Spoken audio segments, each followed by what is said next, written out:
Hi, I'm Sophie. I'm the TV, radio and multimedia technician here at UCA.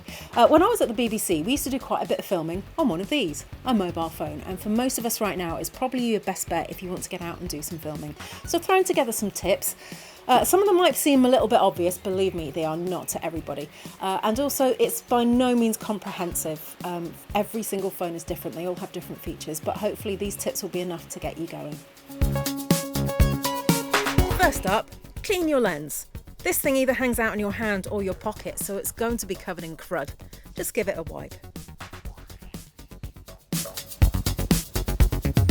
Phones can be really unforgiving when it comes to camera shake, so you do need to find yourself something that will act as a tripod. See? Perfect. You have lots of options here, and some of them are quite cheap. Here's a tip: the top of a selfie stick will attach itself to a tripod, and there are lots of different attachments you can get. And size isn't everything. Some of these are tiny. And if you don't have anything like that, improvise.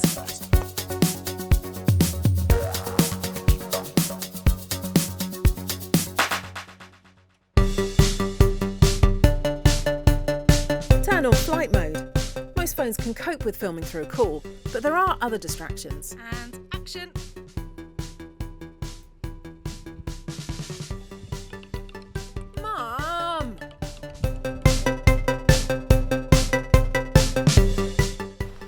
So just as when you're filming with a proper camera, sound is really important. Obviously mobile phones do have a microphone, but they tend to be too far away from your subject, and also they aren't particularly brilliant. There are lots of options available. This microphone cost me less than a tenner, and it's actually not that bad.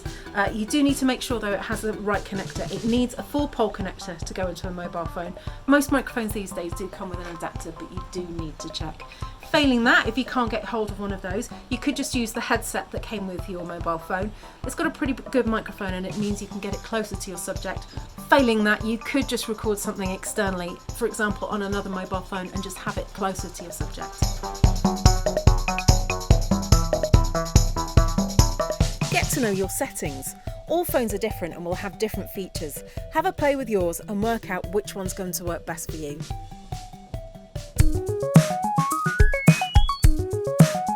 Don't settle for autofocus. A lot of phones have their own opinions when it comes to focus, and they will just follow the action. A long press usually locks it in, or you can always have a look in the settings as well. Phones are also really opinionated when it comes to exposure, so a little bit of control over your lighting will probably help. Most phones come with a built-in flash or light, but it tends to be really, really harsh, and it's right next to the camera, giving you this horrible flat washed out look and really stark shadows. Use natural lighting as much as possible. If you can get hold of some lights, that would be brilliant. You can get them quite cheaply online. Otherwise, use what you've got around you. So this is literally just a light with some baking paper and some pegs on the bottom. And this is a small LED light from my daughter's bedroom with various settings on it. Okay, so it's not perfect, but it's a lot better. It's got rid of the dark shadows, and you can experiment and move things around and just have a play with whatever you can find at home. If you're filming yourself or doing a piece to camera, you really need to make sure that you are actually looking at the camera. You see, at the moment, I'm looking at myself. I look great, but it looks like I'm looking over your shoulder. Now, I'm talking to you.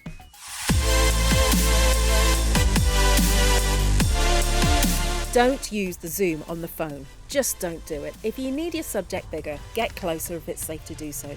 But zooming will just look crap.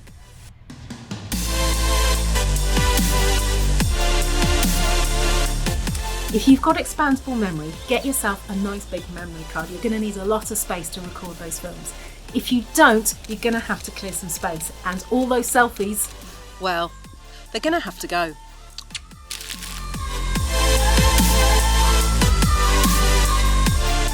And finally, this is really important. Always, always film in landscape. There are very few reasons to film in portrait, and yet everyone does it. Unless you have a bloody good reason, film in landscape.